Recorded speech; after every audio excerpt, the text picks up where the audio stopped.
Hello મિત્રો, આજે આપણે એવી છે મિતાબેન ભાઈ. મિતાબેન આપણે ઇન્ટરવ્યૂ લેવાનું છે આજે. તો મિત્રો ચાલો આપણે ઇન્ટરવ્યૂની શરૂઆત કરીએ. તો મિતાબેન, તમારું નામ અને તમે કઈ જગ્યાએ રહો છો મને જણાવશો? મારું નામ તો તમને બધાને ખબર જ હશે. પહેલાં તો વેલકમ ટુ માય હોમ. મારું નામ મિતા ચૌહાણ છે. હું છું ભાવનગર જિલ્લાના ઘોઘા તાલુકાના ત્રાંબક ગામની અંદર. અને મારું નામ તો તમને બધાને ખબર જ છે. મારું નામ મિતા ચૌહાણ છે. અને હાલમાં નૈમિષરણ્ય ઇંગ્લિશ મીડિયમ સ્કૂલમાં ભાવનગરમાં બાસ્કેટબોલ કોચ તરીકેની ફરજ બજાવી રહી છું. તો મિતાબેન, તમારા પરિવારમાં કેટલા સભ્યો છે? અને મારા પરિવારમાં અમે ટોટલ 4 બહેનો છે, 2 ભાઈ છે, અને મમ્મી પપ્પા, ભાભી અને ભાઈના 2 છોકરા મારા ભત્રીજા છે. તો મિતાબેન, તમે આ જે સંગીત ક્ષેત્રે તમે આગળ આવ્યા છો, તમે શરૂઆત ક્યાંથી કરી? જોકે શોખ તો મને નાનેથી જ હતો ગાવાનો, પણ પછી એવું થયું કે પહેલાં ભણી લઈએ અને પછી ચાલુ કરીએ. એટલે શરૂઆત મેં ગ્રેજ્યુએશન સુધી હું ભણેલી છું અને જામનગર ગવર્મેન્ટ જોબ પણ કરી લીધી છે. અને ગાવાની શરૂઆત છેલ્લા 2 વર્ષથી મેં કરેલી છે, કે જેમાં 2 વર્ષની અંદર મને ઘણો બધો સપોર્ટ મળ્યો છે, ફેમિલીનો પણ અને તમારા લોકોનો પણ, જેથી કરીને આટલું નામ અત્યારે બનાવી ચૂકી છું. મિતાબેન, અત્યાર સુધીમાં તમે અંદાજે કેટલા ગીત બનાવ્યા છે? મેં અત્યાર સુધીમાં કદાચ 100+ સોંગ, આલ્બમ સોંગ બનાવેલા છે. એક દશામાની મૂવી છે, એમાં મારા સોંગ આવી ગયેલા છે, એમાં પણ મેં કામ કરેલું છે. અને 100+ સોંગ બનાવ્યા છે, જેના રેકોર્ડિંગ થતા હોય છે. ઘણા રેકોર્ડિંગ ભાવનગરમાં થયા, ઘણા રાજકોટમાં થયા અને ઘણા અમદાવાદમાં થયા છે. તો મિતાબેન, તમે જે અત્યારે તો લગ્નની સિઝન હાલી જ રહી છે, એટલે તમે આજે પણ પ્રોગ્રામ કરીને આવે એવું ગોપાલભાઈ કીધું. તમારે અંદાજે કે એવા કેટલા પ્રોગ્રામ કર્યા છે તમે? અત્યારે પ્રોગ્રામનું તો એવું છે ભાઈ કે નક્કી જ ના હોય. અને સિઝન ચાલુ હોય એટલે લગ્નગાળામાં વધારે દાંડિયા રસના પ્રોગ્રામ હોય અને લગ્ન ગીત હોય. જો કે લગ્ન ગીત સ્કૂલ ચાલુ છે એટલે કરવા થોડાક મુશ્કેલ પડે છે. રવિવાર હોય તો લગ્ન ગીત પણ કરી લઈએ છીએ. અને અત્યારે તો હવે શરૂઆત થયો, માર્ચ મહિનો ચાલે છે ને એપ્રિલ આવશે, એટલે કે અત્યારે વધારે સંતવાણી લોક ડાયરાના પ્રોગ્રામ ચાલશે. અને તમારા આપણા ગુજરાતમાં નહીં પણ આપણા ભારતમાં પણ તમારા ઘણા ચાહકો છે. અને અમારી તો એવી ઈચ્છા છે કે તમે વિદેશમાં પણ તમે જાઓ અને ત્યાં પણ તમારા નામનો ડંકો વગાડો. અને તમારે જે અત્યારે હાલમાં જે હાલતા ટ્રેન્ડિંગમાં એક સોંગ ગાઈજો ને અમને. ચોક્કસ. હાલમાં તો જો કે હજી હમણાં કાલે એક રીલ્સ ગઈ છે મિલિયનમાં, ઢીંગલીનો ઠુમકો. પણ મારી શરૂઆત થયેલી છે, જે મિલિયનમાં મારું પહેલું ગીત ગયું હોય તો વાલમની યાદમાં ઢીંગલી. આ સોંગના લિરિક્સ પણ મેં જાતે લખેલા છે. મઢુલી સ્ટુડિયો ભાવનગર, અજય મેવાડાને ત્યાં રેકોર્ડિંગ થયેલું છે. અને જે ગીતને તમે લોકોએ ખૂબ જ વધાવ્યું છે અને એ ગીતમાંથી મને ખૂબ જ ચાહના મળી છે, એ ગીતની રજૂઆત હું તમારી સામે કરીશ.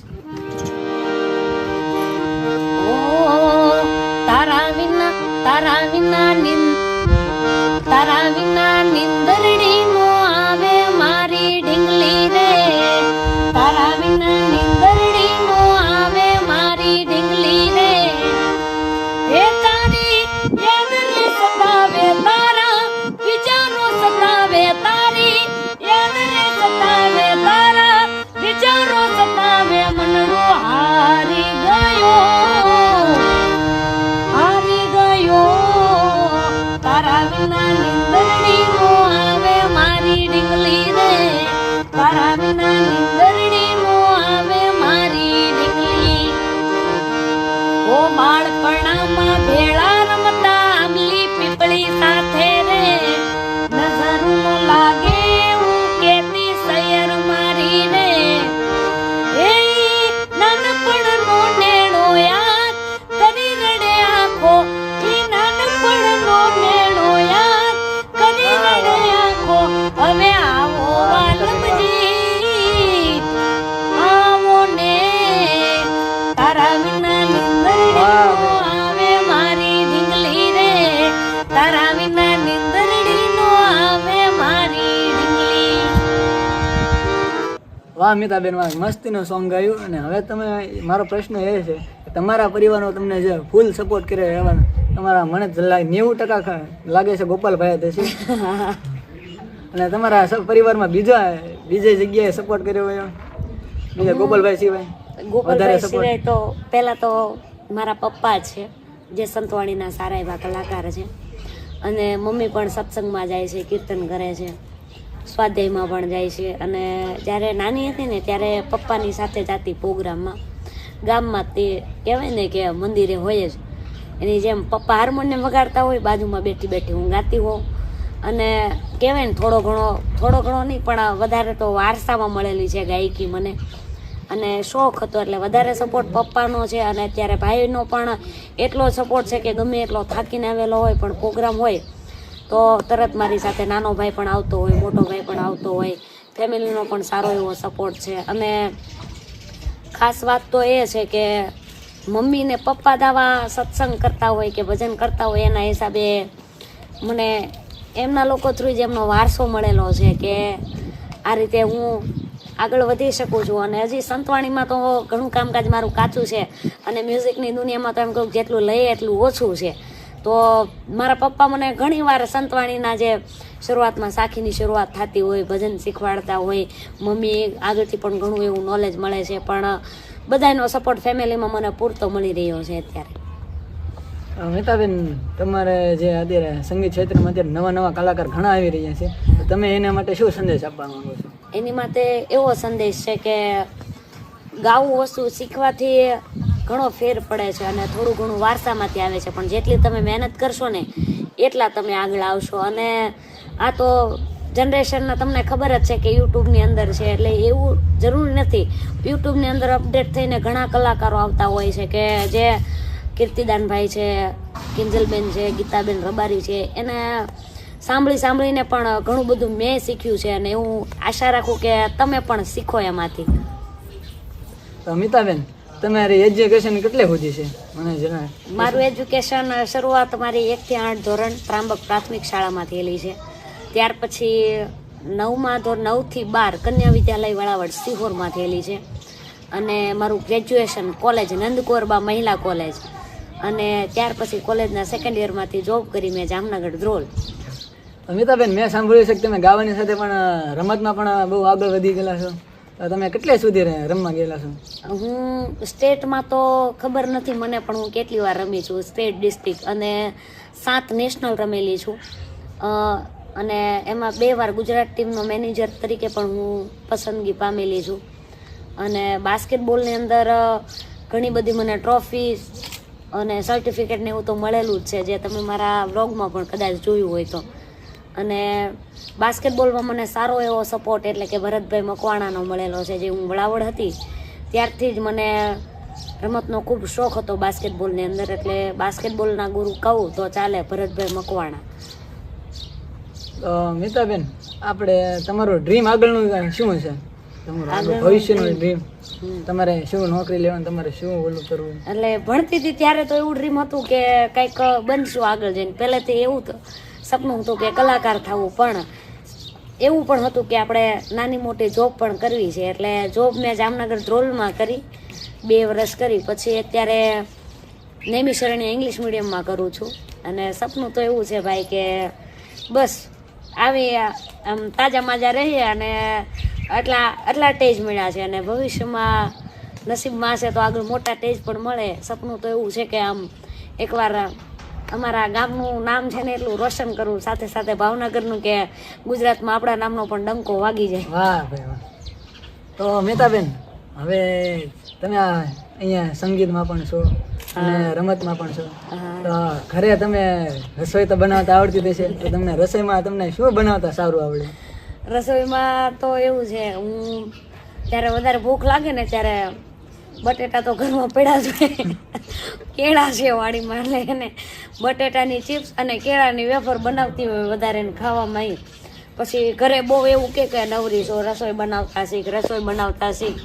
એટલે ક્યારેક રોટલો બનાવું, ક્યારેક સબ્જી બનાવું, શાક બનાવતી હોઉં, રીંગણા બટેટાનું શાક બનાવું, બટેટાનું શાક બનાવું, પછી ફુલાવરનું બનાવું, કોબીનું બનાવું. હું ખાવ એવું બનાવું, પછી તો ખબર નહીં. તો હવે તમારી પાસે વાહન તો હશે જ તે, તમારું ફેવરેટ વાહન કયું હોય છે? મારું ફેવરેટ વાહન તો અત્યારે તો ડિલક્સ ગાડી છે, જે લઈને સ્કૂલમાં ડેઈલી અપડાઉન હોય છે ભાવનગરના.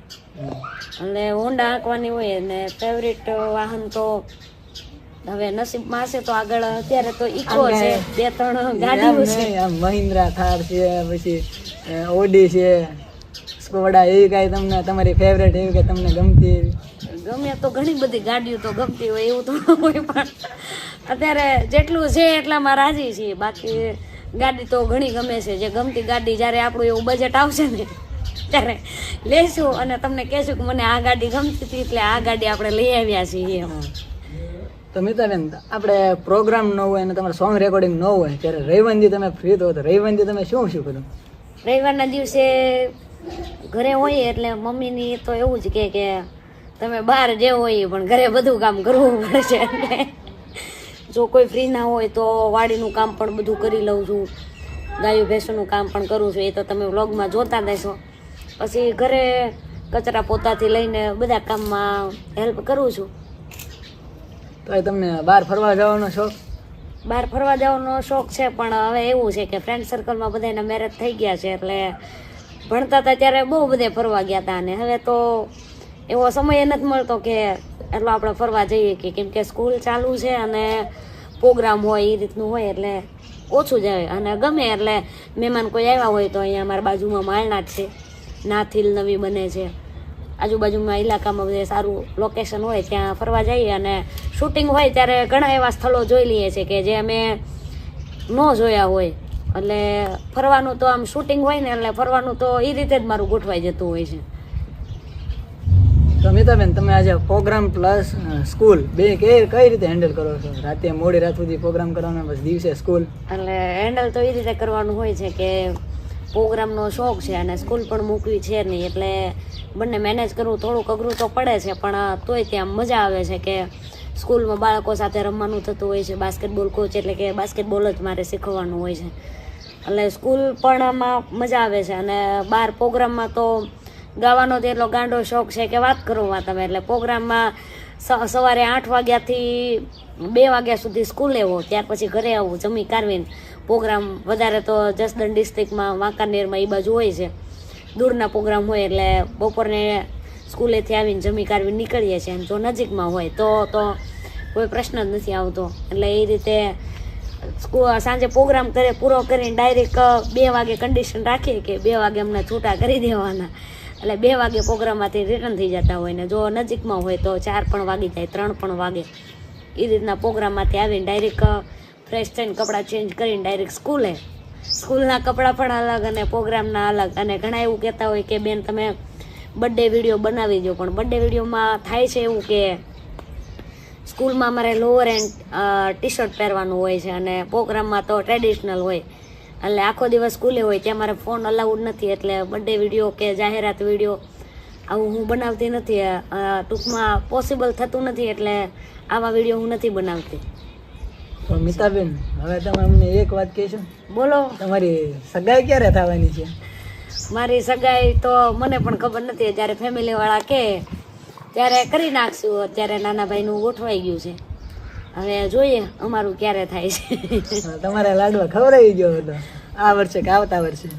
હવે જોઈએ, જ્યારે થશે ત્યારે તમને બધાને ઇન્વિટેશન આપીશ. અને મારા એક ઇન્વિટેશનને માન આપીને તમારે બધાને આવવાનું પણ છે. અત્યારે તો હવે લગ્નની સિઝન પૂરી થાય છે. હવે આગળ હવે તમારે આવતા મહિનામાં તો હવે સંતવાણી તમારી શરૂઆત થઈ જ જશે. તમારા સંતવાણીમાં પણ ઘણા પ્રોગ્રામ થઈ ગયેલા છે. તો એમાં સંતવાણીમાંથી એક સોંગ ગાઈ ગયો ભજન તમને સંભળાવું. સદગુરુના ચરણે માંગુ પ્રેમ પ્રસાદ, દયા કરીને દીજો હરી સમૃત સ્વામી, દયા કરીને દીજો હરી દાસ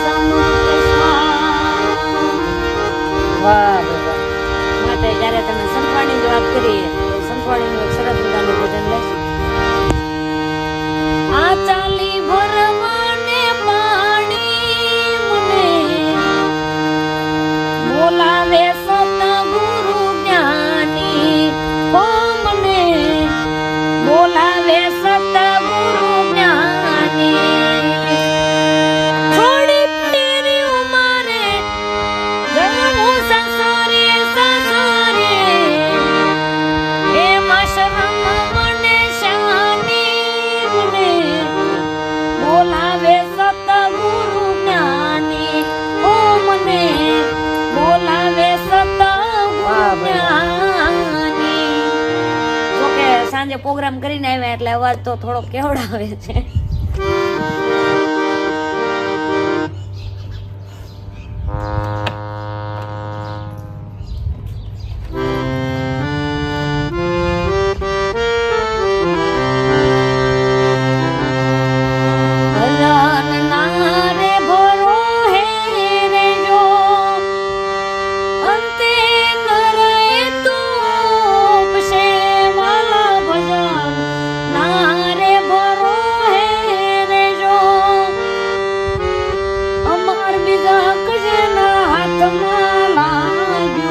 વાહ ભાઈ વાહ. એ જે અમાર બીજા કજના હાથમાં લાગ્યું એને કાળ કેમ કરી ઓપશે રે. એ જે અમાર બીજા કજના હાથમાં લાગ્યું વાહ મીતાબેન. એને કાળ કેમ કરી ઓપશે રે. આવા ભજન મારે ભરો હે રે જો અંતે ન રહે તો પશે વાલા ભજન મારે ભરો હે રે જો અમર બીજા કજના હાથમાં લાગ્યું. એ જે અમર બીજા કજના હાથમાં લાગ્યું એને કાળ કેમ કરી ઓપશે રે. બેન હવે આપણે આ વ્લોગની એન્ડિંગમાં આપણે તમે એક મેડી માતાજીનું સોંગ સંભળાવી છે ને પછી આપણે વ્લોગની અંત કરીશું. એટલે ચોક્કસ સરસ મજાનું મેલડીમાંનું સોંગ છે જે મેં જાતે જ લખેલું છે. જ્યારે તમે મેલડીમાંનું યાદ કરવાના કીધા ત્યારે લેવું ત્યારે માં ભૂતેશ્વર વાળી મેલડી માડી. માં ભૂતેશ્વર વાળી મેલડી માડી સાક્ષાત માં બેઠી મારા કુળમાં પૂજાણી. સાક્ષાત માં બેઠી મારા કુળમાં પૂજાણી. રોજ સવાર વહેલો ઉઠી દ્વારે હું આવું અંતરની વાત બધી તને રે સંભળાવું. આરતી નટાણે શીશ નમાવું દલડાની વાત બધી તને રે સંભળાવું. મારા ધારા કામ કરતી મેલડી માડી. મારા ધારા કામ કરતી મેલડી માડી સાક્ષાત માં બેઠી મારા કુળમાં પૂજાણી. સાક્ષાત માં બેઠી મારા કુળમાં પૂજાણી.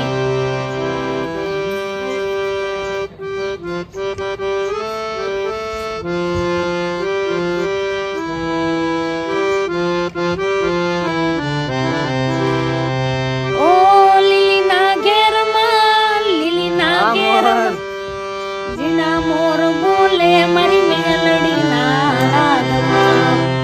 લીલીના ઘેરમાં ગરવી ગુજરાતમાં લીલીના ઘેરમાં ગરવી ગુજરાતમાં જીના મોર બોલે મારી મેલડીના રાગમાં. એ મળી ગમણા રથ રોક્યા રે રમણા તુમ જો રે માં કંકુડાની ડાળું માતાજી તમે રંગે રમો માડી સંગે રમો. સવળા માંડા પર રોપ્યા માતાજી તમે રંગે રમો માડી સંગે રમો. લીલીના ઘેરમાં ગરવી ગુજરાતમાં લીલીના ઘેરમાં ગરવી ગુજરાતમાં ઝીણા મોર બોલે મારી મેલડીના રાગમાં. આજ ઝીણા મોર બોલે મારી મેલડીના રાગમાં. અમિતાબેન તમારો અમને અમારી ચેનલમાં ઇન્ટરવ્યૂ આપ્યા બદલ આભાર અને તમારો એટલો કિંમતી સમય અમને ફાળવા બદલ તમારો આભાર. તો આભાર એમાં ના હોય ભાઈ, તમે ભાવનગરથી સ્પેશિયલ મારું ઇન્ટરવ્યૂ લેવા માટે આવ્યા છો એ બદલ હું આપનો આભાર માનું છું. અને ખાસ વાત જણાવું છું કે જે રીતે તમે મને સપોર્ટ આપો છો એવા અમારા ભાઈને પણ સપોર્ટ આપજો, જેમની ચેનલનું નામ છે દેવાંશી બ્લોગ 143. આ યુટ્યુબની અંદર ચેનલ છે, તો આ ચેનલને તમે લાઈક કરજો, શેર કરજો, કમેન્ટ કરજો. અને આ ખાસ છેલ્લે વિનંતી છે કે દેવાંશી બ્લોગ 143 યુટ્યુબ ચેનલને તમે સબસ્ક્રાઈબ કરવાનું ભૂલશો નહીં. મળીએ નવા બ્લોગમાં. જય માતાજી, જય દ્વારકાધીશ.